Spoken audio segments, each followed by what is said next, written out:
A disclaimer before we begin, I am definitely well aware of the Jonathan Majors controversy going on, and I know there is a court case going against him. I'm honestly hoping he's innocent. We all know what it is to have a celebrity we like be exposed on doing something bad. It's not a good feeling, but whatever it is, I don't know anything of it, so I'm not going to say nothing. Now let me set the stage for you. The date is March 5th, 2023. I am under 36 hours away from beginning uni for the first time.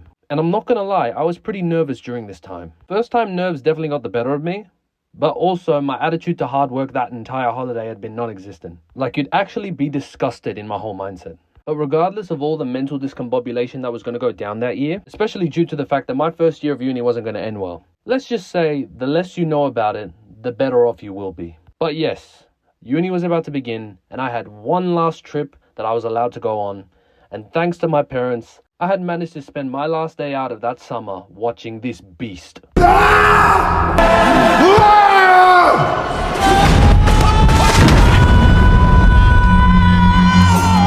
Every moment of this movie was worth the wait, and it always managed to have me on the edge of my seat.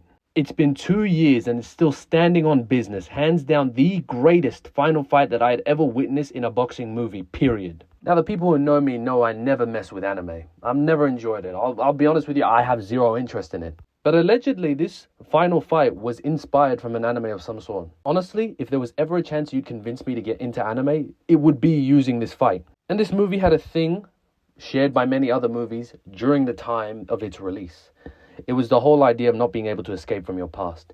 And this one did it the best. Whereas Fast and Furious 9 tried to tackle it but failed in some way, this one quite literally embodied the idea of running away from your problems and then eventually having the courage to face them after all those problems build up just enough, giving you no choice but to accept that the only way out of it is through.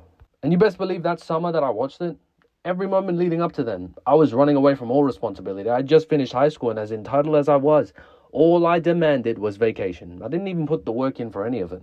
But after watching this movie, I definitely wanted to make a change, even though by then it was already too late. Like I said, uni was less than 36 hours away. So in many instances, the guilt was there. And the movie did what it set out to do, and it worked. Not just keeping me on the edge of my seat, not just keeping me excited for what happens next, nervous even, I was shaking at most points, but it also managed to pull at my own heartstrings. There is emotion in this movie. It gives us probably one of the darkest and saddest deaths in the Rocky universe.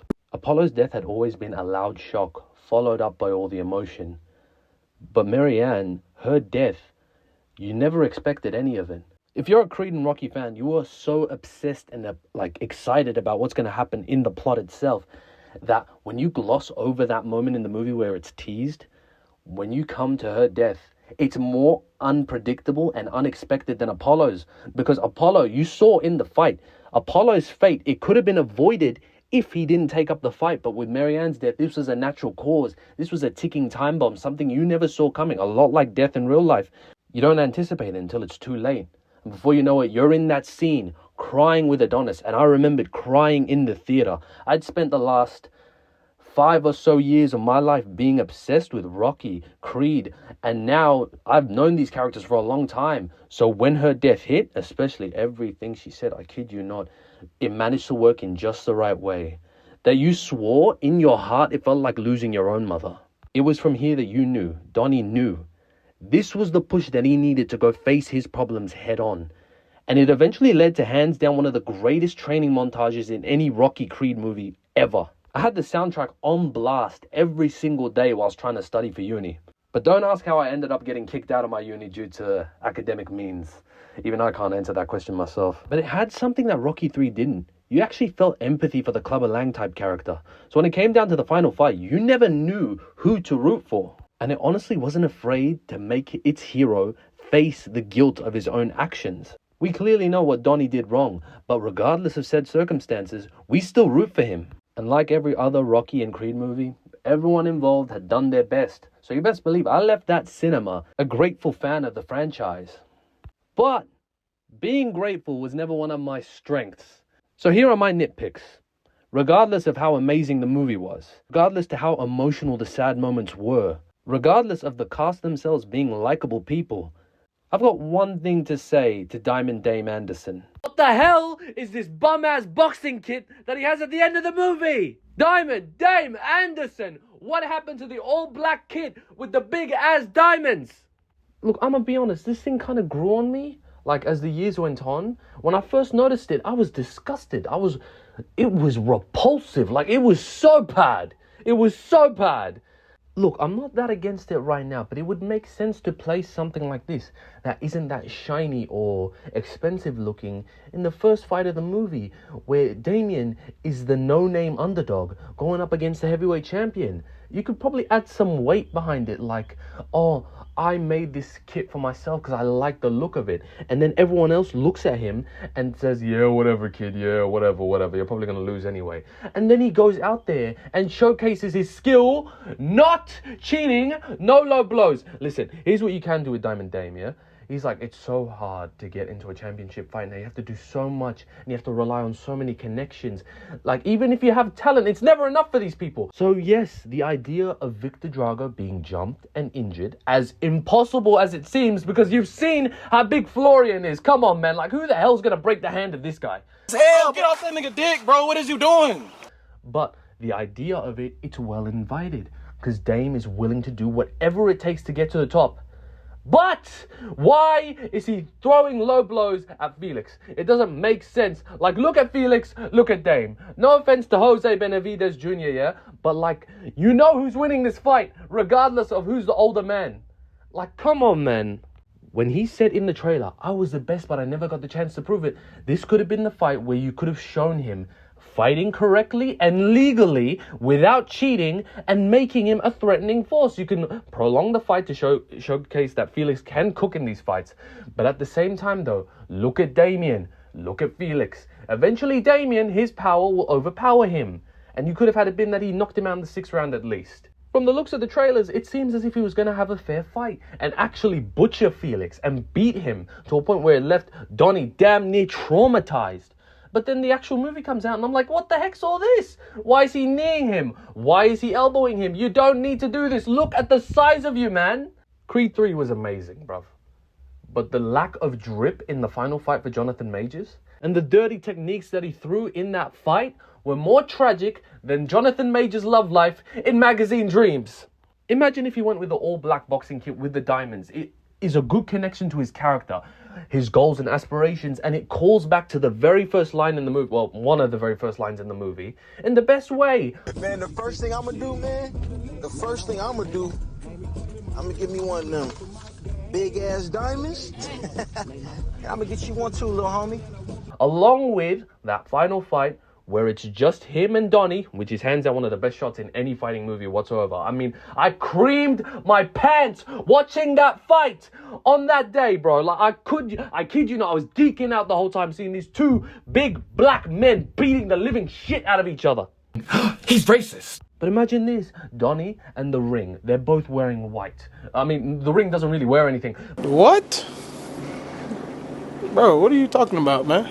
But it's white as well. And then Dame, he's the one black spot of evil birthed in this jail cell for 18 years, along with the whole crowd going dark as well, showing how much of a threat Donnie is up against. So when Donnie does triumph over him, it's more powerful. The all-black kit represents the idea of a man who is willing to go to the very depths to get what he wants. The literal embodiment of evil. But when you have the red, the orange, and the green, don't get me wrong, it's grown on me. But this shit, it just kills the whole color scheme of the fight. It really does. It ruined it. And to think, my 18-year-old self watching this movie, I was so hyped. I didn't even notice how shit his drip was. His drip was so bad. All right, nigga. See, Dame cheating represents the idea of the self-made millionaire. The man who has to make things for himself in order to get the opportunities that he wants. It's basically a sibling with older siblings compared to a sibling with no older siblings. They have to build this shit brick by brick, bro. And it's the perfect contrast to Donnie, who had his own dad be a heavyweight champion. And now you know the contrast between Rocky's story and Dame's story. Dame, resulted for low blows and cheap shots to get to the championship title event. Without low blows and cheap shots in the fight, just conning his way to the top. Whereas Rocky, we see him as an American icon. He's the Boy Scout leading into the fight. He doesn't do anything. He's just controlled by everyone else around him, which makes you feel bad for him. Dame, he doesn't have that opportunity. So he has to claw and scratch for every opportunity he has in a pretty foul way. But at the same time, though, you can still build empathy for the guy. Like, oh my God, you just butchered this character for me. You butchered him. And another thing at the end of the movie, people were saying it would be better that Donnie throws the fight. And, ultimately, a different story in the sense of the opponent willingly gives the chance to to his opponent. So he's like, you know what? He's been wanting this his whole life. I may as well give it to him. Like, he's come to a point where he's a father now, he's a husband, he don't really care about all that shit. He's just trying to make new talent. He's trying to just advance his career. And Donnie's getting old, blah, blah, blah. You know what? You could honestly, not that Donnie throws away the fight willingly. You could also show that Dame has power over Donnie, regardless of him being the older out the both. There's only one person, to quote Stephen A. Smith, that has been struggling in these streets, that has been out here in these streets. And yet, you could have had it been that Dame won the last fight. Purely because, listen, it's a good twist on the whole story. It's a good twist. Nothing wrong with Donnie winning. I love Donnie winning. But at the same time, though, it's a good way to change things up. But you know what? Yeah. Look. I've rambled on too much. My bad. Michael B. Jordan, you cooked with this movie. You made my end of holiday beautiful. And I appreciate you for that, brother. Keep up the good work. Look, at the end of the day, this was the best conclusion to my holiday leading into uni. I was already going to step into an engineering field of study, and I was shitting it. My parents let me go out, and I'm grateful for them for that. But I'll be real with you. This final fight, along with a couple other things with Diamond Dame's character, killed the movie for me when I looked into it years later. When I wasn't glazing Jonathan Majors, I actually looked at it. After all the hype and the excitement I felt in the movie, I looked into it. I had my heart broken. That just, I get it's picky, but that's just who I am. I'm a spoiled, entitled brat. Come on, man. You could have given me all black against all white, man. Like, what the hell? That's what she said. What the actual hell, bro? Like, I digress, man. I'm gonna dip before I crash out again, bro. Shut the fuck up! Shut the fuck up! Shut up!